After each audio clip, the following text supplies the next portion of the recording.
And I know what can work and what cannot work. All right, I think I've heard everybody now, except one or two. I will catch you.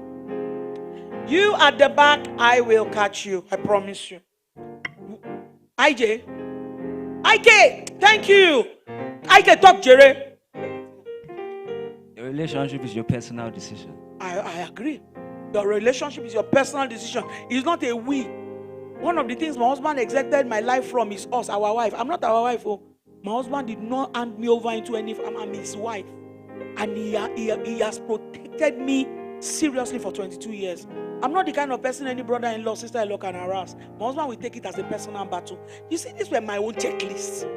Somebody that can, help me. So, who is going to ask the first question? Our time is almost up. Let it flow now. Oh, not that one that I want to finish, and then everybody will. And don't write me personal letter. Talk now.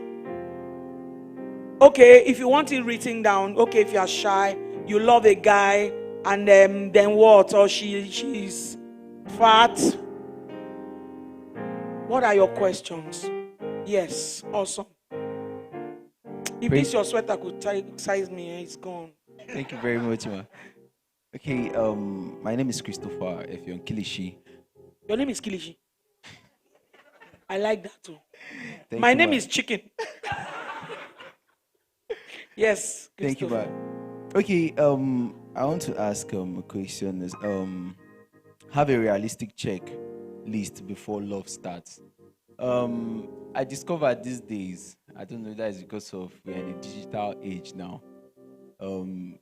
Especially, let me talk from my own aspect. We guys, we are very corny. You discover that once you fall in love with a lady, sometimes before they even ask the lady out, first of all, what we do is we engage them in conversation like we are friends already. What are those things you like? What do you like in a guy? And because she's a friend to you, she's feeling like she's just a friend to you. She tends to open up to you and tell you, okay, I love this kind of guy. I love a guy that does this and that. And before you know, he starts acting according to those things. And automatically, she starts falling in love with him, even without telling him or showing it. And when we are very smart to notice it, and at that point, we make our push and we ask her out. And before you know, she don't have a choice.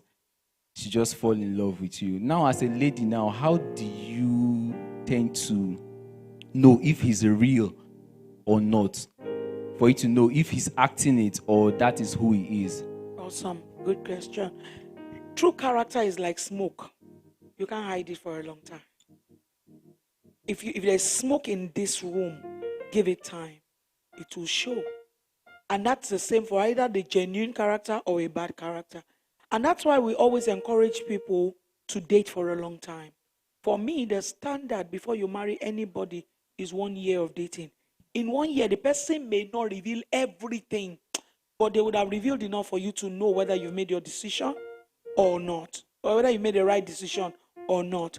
That's one. The second thing I need you to observe is the power of prayer. When you pray, no matter how much Satan pretends to be Jesus Christ, his Satan nature will show. Do you understand? No matter how much the person pretends, be it a lady or a guy, it will speak at the right time. Number 3, which man is my most important, never, never, never, never get involved sexually with anybody. Sex is the trap. Sex is the trap. Sex clouds your mind. You can't think straight. The moment your body begins to open, your mind shuts down. And that's why you don't see things as they really are. Once you start having sex with a person, every time you come together, that's all you are thinking about. When you are living where you are going to meet that person, that's all that is on your mind. So even if he insulted you before that moment, you can't see it because of the pleasure. If you ever saw 1 Corinthians 6, it was where God was telling you, when you join yourself with anybody, you have become one spirit. So you are not seeing the things that truly matter. Okay? Avoid sexual relationship. One is a slight, is a slap on your salvation. Number 2, it's a blinder. Once you start having sex in a relationship, one, God is out of that relationship.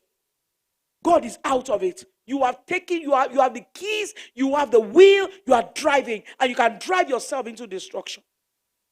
Once there is no sex in a relationship, you can get out at any time. Even if yesterday I cried Hosanna in a relationship, today I can cry crucify him. Because it's progressive, right? It's progressive. I knew you this much yesterday, so up until yesterday I thought you were the one. Today you have shown another manifestation that clearly tells me you are not fit for my palace. You are not fit for my journey, and I'm not going to go with you. But if I've been ensnared sexually, it becomes, something that holds me. So please, let part of your checklist as a child of God be no sex. Don't make the mistake. I don't even start asking me, what about kissing and smooshing? A clap leads to dance. A clap, once you start clapping, after a while, clap is not enough. You will start moving your body. You start moving your body. So don't even go near it. There is time. God uses your single days to teach you self-control. In your singleness. Look, my husband has been traveled for about 2 years now. If I was the kind of person that used to hang on every tree, by now everybody will know me. But God perfected self-control, sexual self-control in my life as a single person. So 2 years without it and I'm okay. When it's there, we eat it. When it's not there, God puts the garden, He put the tree of life in the middle of the garden. Wherever you are standing, you can see, but God said, don't touch it. God said, don't touch it. He put the tree where you can see it. Sex is everywhere in your world, your music, your movies. Everything is sexually saturated. God is telling you, you are my child. I know you can see that temptation, but don't touch it. It's not for today. It's ultimately for your journey, for the devil not to destroy your life. Master self-control now. Have a realistic checklist again sexually.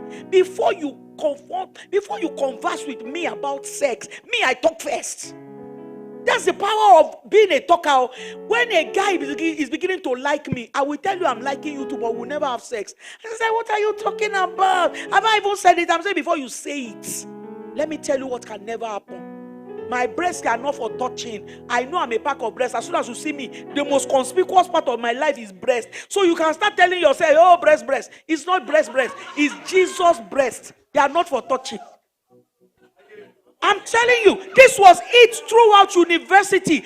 I made the guys around me know they are Jesus' breast. They are not for your caressing. Till today, all the guys, I tell my children, I don't believe in have friends that are only guys, have friends that are only girls. When you have standards, everybody can be your friend. I have standards. Everybody is my friend. Yet I have boundaries that you can't go past. No matter who you are. It will make you go far in life. Look at me now. By virtue of ministry, I relate most with pastors. Can you imagine if I didn't have control? Master control is very important. There's a lot to say, but there's no time to say it. Who is talking to us now? Auntie Mojo wanted to talk now. Okay. Please go ahead.